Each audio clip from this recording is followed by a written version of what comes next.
Bismillahirrahmanirrahim. Assalamualaikum warahmatullahi wabarakatuh. Yang saya hormati Ibu Cindy Flaudia Putri selaku dosen pengajar mata kuliah Statistik Ekonomi dan Bisnis kelas AK 204, dan juga yang saya banggakan teman-teman mahasiswa Unsia semuanya. Pertama-tama izinkan saya memperkenalkan diri. Nama saya Fajar Haifani Yahya.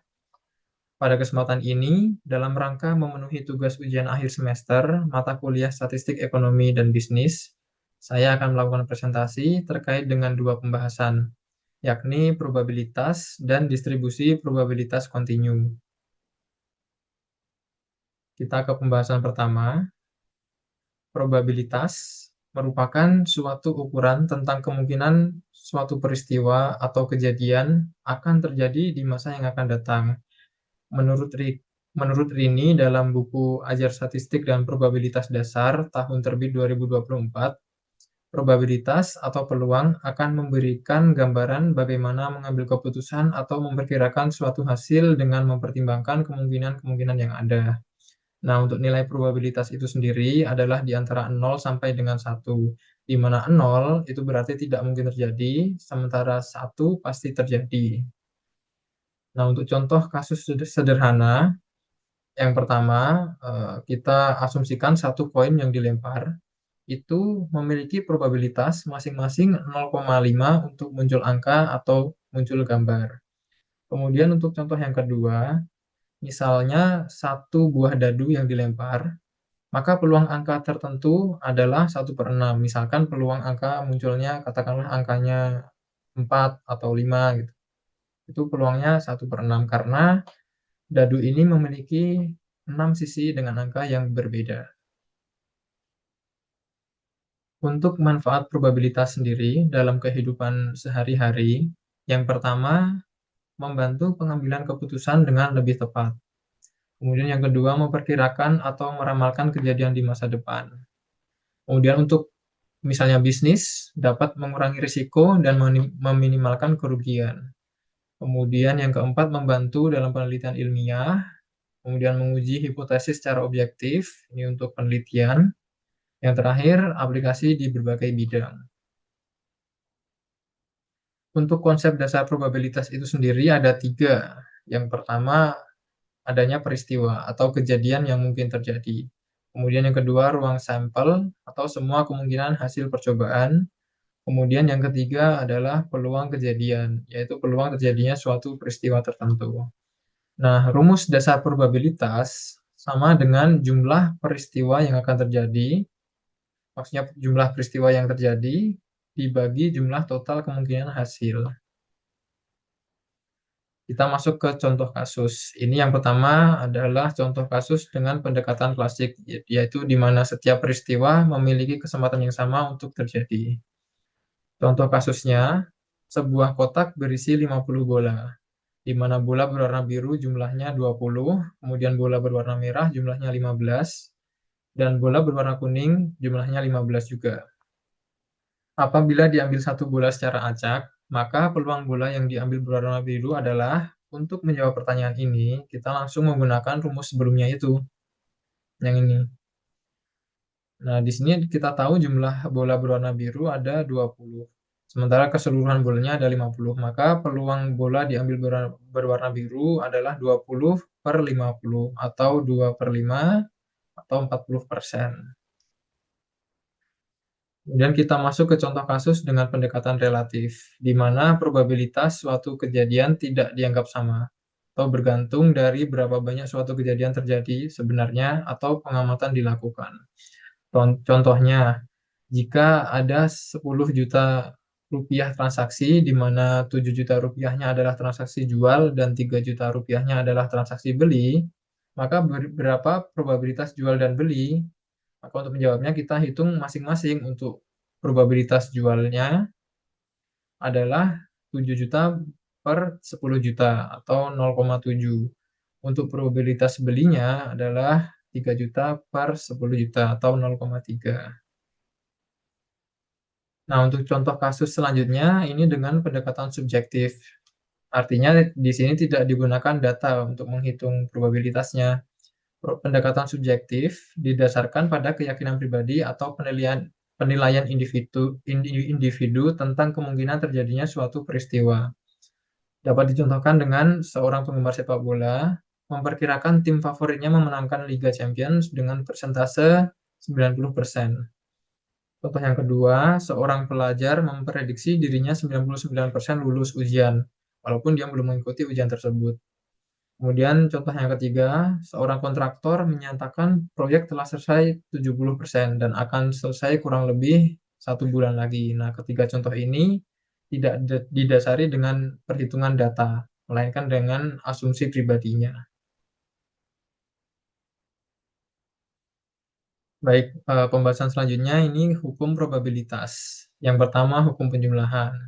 Hukum penjumlahan pertama, kejadian terpisah atau mutually eksklusif, yaitu ketika suatu peristiwa terjadi, maka peristiwa lain tidak dapat terjadi pada saat yang bersamaan. Dapat dirumuskan P A gabungan B sama dengan P A plus PB. Contohnya pada case melempar koin yang tadi, maka hasil lemparan koin hanya bisa angka atau gambar, tidak bisa keduanya. Jadi masing-masing memiliki angka probabilitas 0,5. Kemudian kita ke hukum kejadian bersama atau non-mutually eksklusif, yaitu dua peristiwa atau lebih yang dapat terjadi bersama-sama. Dirumuskan dengan PA gabungan B sama dengan PA plus PB dikurangi PA irisan B. Contohnya pada case mengambil kartu dari deck, di mana kita tahu jumlah kartu dalam deck itu ada 52. Nah, kita asumsikan kejadian A ini adalah mengambil kartu as, kemudian kejadian B mengambil kartu skop. Maka berapa ini peluangnya kita mengambil kartu as yang skop? Nah, untuk menghitung itu, kita pertama-tama harus menghitung peluang terjadinya kita mengambil kartu as, yaitu 4/52, karena kartu as ada jumlahnya 4. Kemudian, peluang mengambilnya kartu dengan gambar sekop, ini 13/52. Karena kita tahu gambar sekop di dalam kartu itu ada 13 jumlahnya.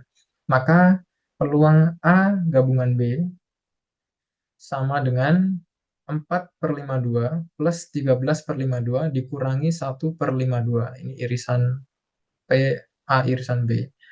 Didapatkan angka probabilitasnya 4/13.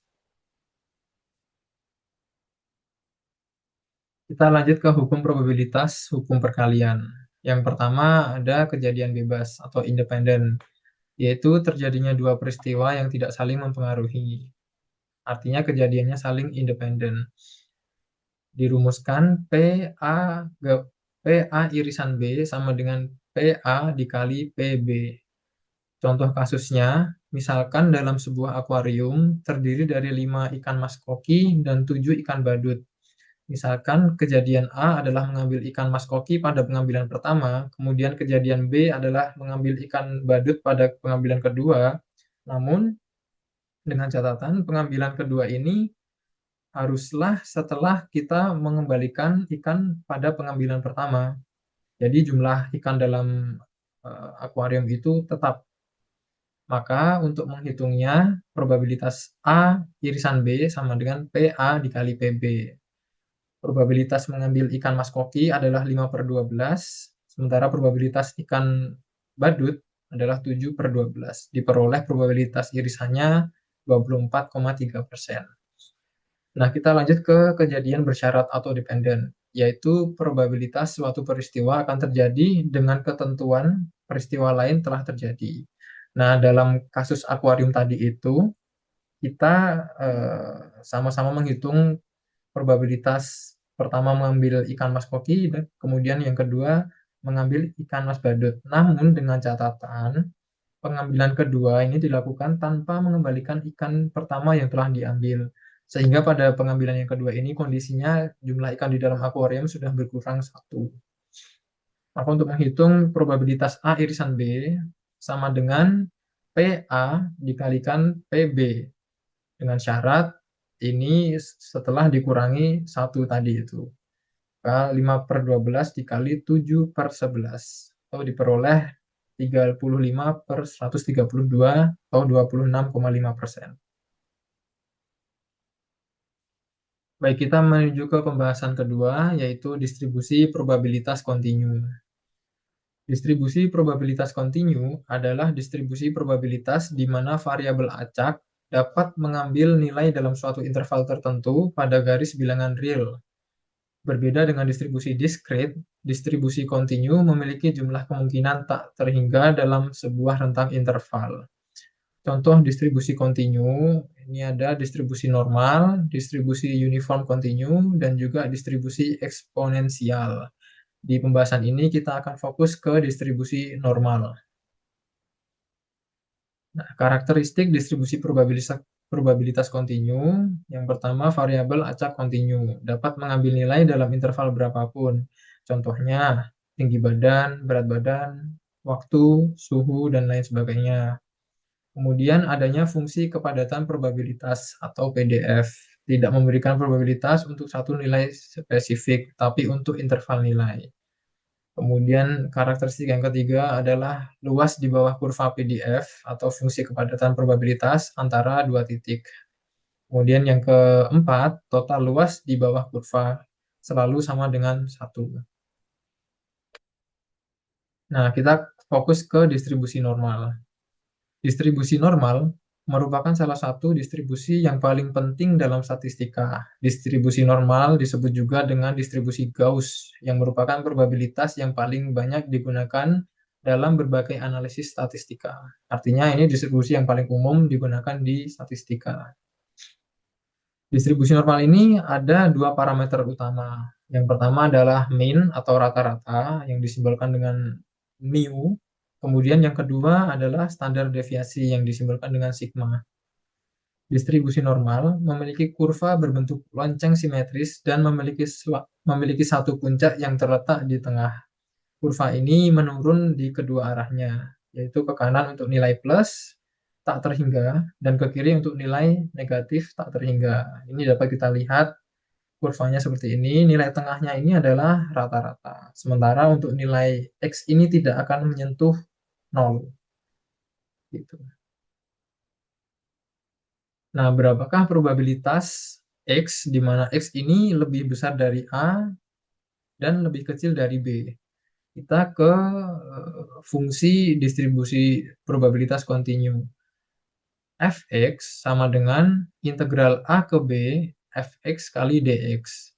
Maka untuk distribusi normal kita dapatkan Fx sama dengan integral A ke B 1 per standar deviasi akar 2pi dikali E pangkat negatif setengah kali X dikurangi rata-rata atau mu per standar deviasi pangkat 2. Nah, karena ini perhitungan sangat rumit, maka dilakukanlah yang namanya transformasi Z.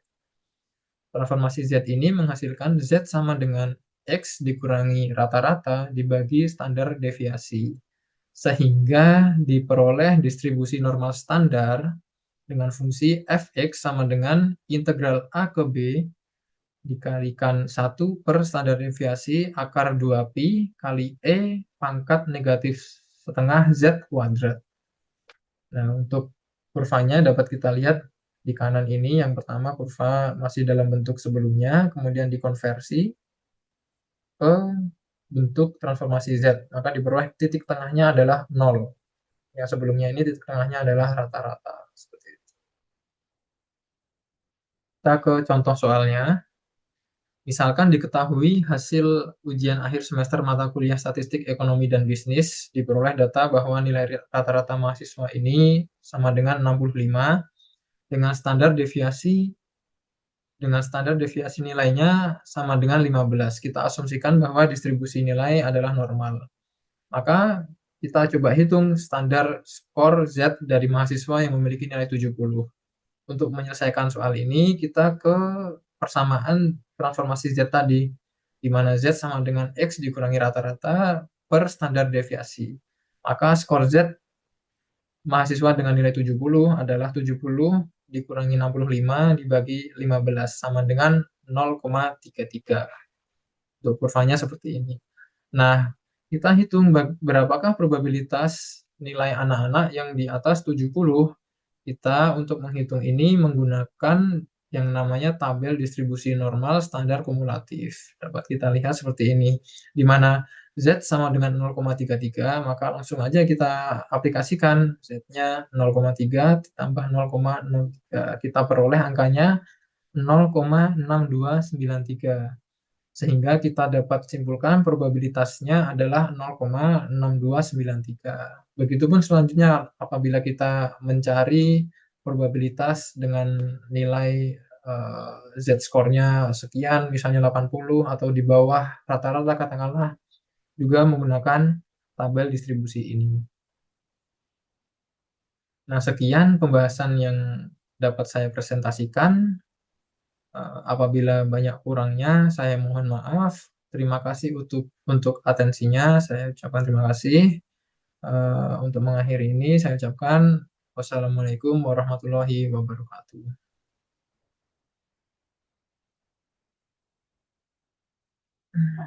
Oke.